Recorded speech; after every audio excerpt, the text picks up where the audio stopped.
Hello, this is Congresswoman Virginia Foxx. I'm here with a congressional update. Today, I'm going to be talking with an expert on the census from the Census Bureau. The Constitution requires that we have a census of the people every 10 years. It's usually called the decennial census.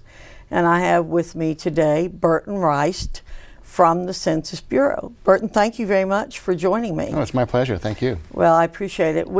This is an issue that is of interest to the people of the 5th District of North Carolina, as it is really to everybody in the United States. Absolutely. And I wonder if you could give a little background about yourself. Where do you come from? What do you do at the Census Bureau? And then talk a little bit about why we have this event every 10 years called the census.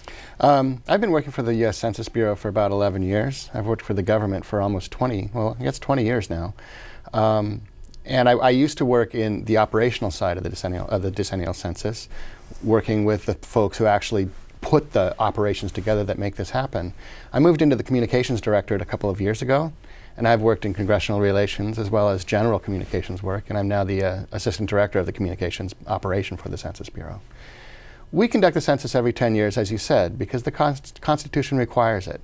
Article 1, Section 2 of the Constitution directs the Congress to conduct a census of everybody living in the country every 10 years for the apportionment of members of Congress among the states, and to ensure the fair distribution of government resources.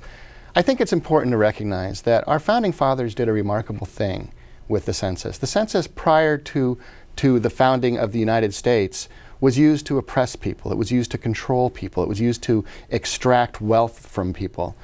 Our founders turned it around, and they turned it into a process whereby people are empowered in our democracy. Our House of Representatives is based upon the census because that's the way we ensure democratic representation in our country. The census is also important because it ensures the fair distribution of federal funds. $400 billion a year are disseminated among communities around the country using census data. So an accurate count is important for our democracy. It's important for everybody's community too, to ensure that everyone's counted so that everybody gets their fair share of federal funds. Thanks, Burton, for that background. You remind me to point out something that I do occasionally when I'm talking particularly to school groups, and that is to talk about the House of Representatives being the people's house. That's right.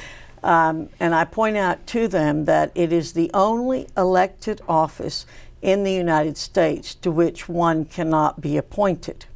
The Constitution declares that we have to be elected. That's an excellent point. And as you point out, our elections are based on the census.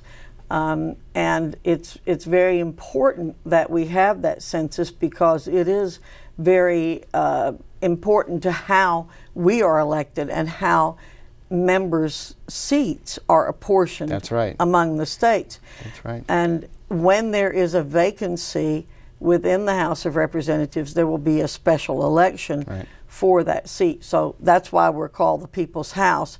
And sometime you remind me also that we need to talk about the duties and responsibilities of the Congress that are outlined in the Constitution. The census is merely one of those. Right. And sometime we'll talk about some more of them. So tell me, how does the census work? Let's talk a little bit about that, because it is coming up next year. Right. It's on the minds of a lot of people already. I'm already getting mail about it. People are concerned about certain things. So talk about how it works. The Census Bureau and over almost 200,000 census officials, census representatives, have been walking the country for about the last year, ensuring that we have the best address list possible. The census is driven by households and by our address list. So once the census gets underway, and it'll technically start in January, almost all of us will really feel it begin in March when the census form is mailed out. We will mail a census form to every household, and some people who live in very rural areas will actually have the form delivered to their doorstep. And we ask the country to mail the census form back. It's a simple form. It's only 10 questions long. It doesn't ask anything about finances. It doesn't ask your Social Security number.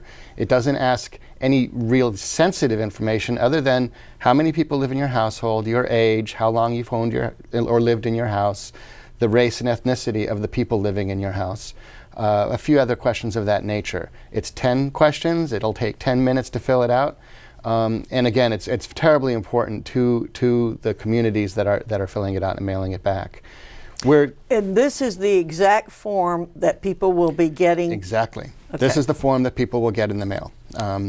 And we really are going to stress the importance of people mailing it back, and that's for two reasons. We've learned through our testing and through our studies that we get the best data, the best information when you or I or anybody in our country sits down and thoughtfully fills this form out at their kitchen table. It's much better data than when we come and knock on your door. We will knock on your door if you don't send the form back. And we will send about 500,000 people out to walk every street in America and knock on the doors of the households that don't send their form back. That's the most expensive part of the census. We save the American taxpayer almost $90 million for every percentage point that we increase that mail response rate. So wow. I can encourage your constituents more that mailing the census form back is important to our country. So every citizen in this country can do his or her part to bring down the national debt by sending back the census form. If he or she fills out the census form, right? That's right. So that's a good point to make, because everybody right now, or almost everybody, I think, is very concerned about our deficit, about our debt, and they're all wanting us to do something about that. Right. But every citizen can do something about it by filling out the form. I'm certainly going to stress that. I come from a very conservative district, and so I'm going to stress that tremendously in the next 3 months or 4 months. Well, and we're going to be stressing it too. We're working with folks who help get the word out about the census in all walks of American life. We're also going to be advertising about the census. You're going to hear a lot about the census starting in January, both in paid advertising and public relations, and we'll be doing everything we can to mobilize the American people. This is the largest civic engagement our country engages in or pursues, and we do it only once every 10 years, but it's important. Well, I think emphasizing that we can be good citizens by doing this will be the important point. There are people who are very concerned about the intrusiveness of our government these days, and I think you can, again, help sell it by saying to people, you'll have less intrusiveness if you simply fill out the form and send it in. Is that correct? That's true, because if you don't send it in, we have an obligation. It's a constitutional obligation to count everyone. Right. We have to try to reach everybody living in this country to get them included in the census count.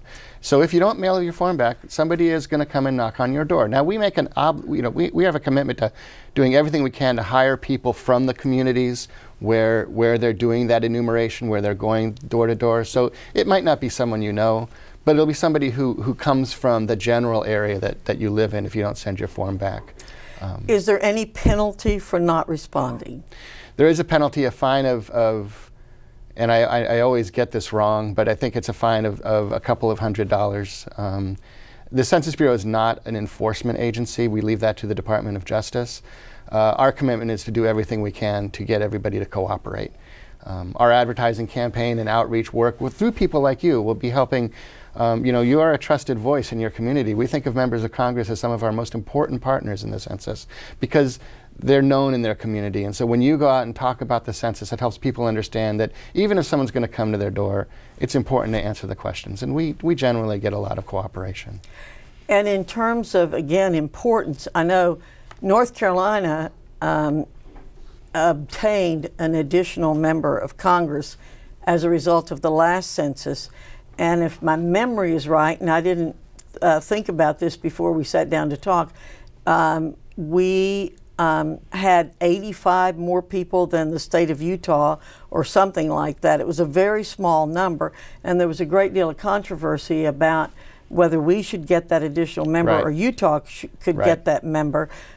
So it is to our advantage in our state for everybody to fill out the form because it will make a difference in terms of our representation in Congress. Absolutely, and you do have that right about the 2000 census. These numbers come in and they're very precise. I think there's another way that it's important too. A lot of federal funding is disseminated or distributed based on population thresholds. So if a city or a county is up close to 50,000 people, for instance, if they get over 50,000 people, they qualify for more transportation funds, more funds for distributing, for hospitals or for emergency care, any number of infrastructural funding that's needed to support our society, to support our economy, our communities, is generated by census data.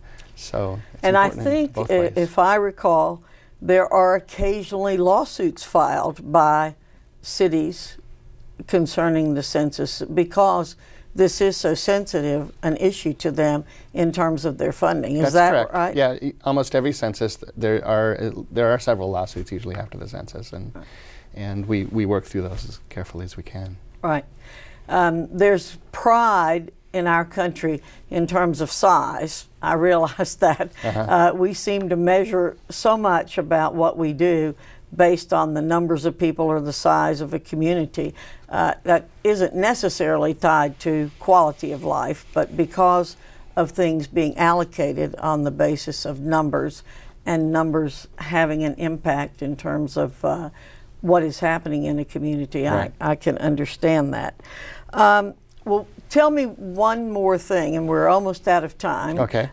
When is the census going to start, and when is it going to end?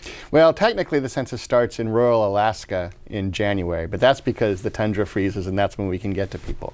As I said earlier, for most of the country, the census is really going to start toward the end of March, around March 17th, when we're going to mail and deliver the forms to everybody living in the country. And then for about a month, we'll have a big push to get everybody to mail back their census forms.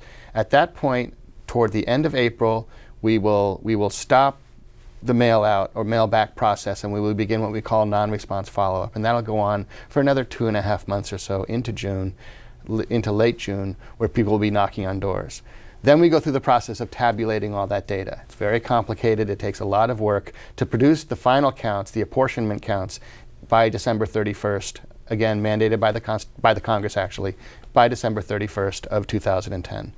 And then data will continue to come out from that. You know, census data are also used to draw congressional districts within states, to redistrict the states. And so that data comes out in April of 2011.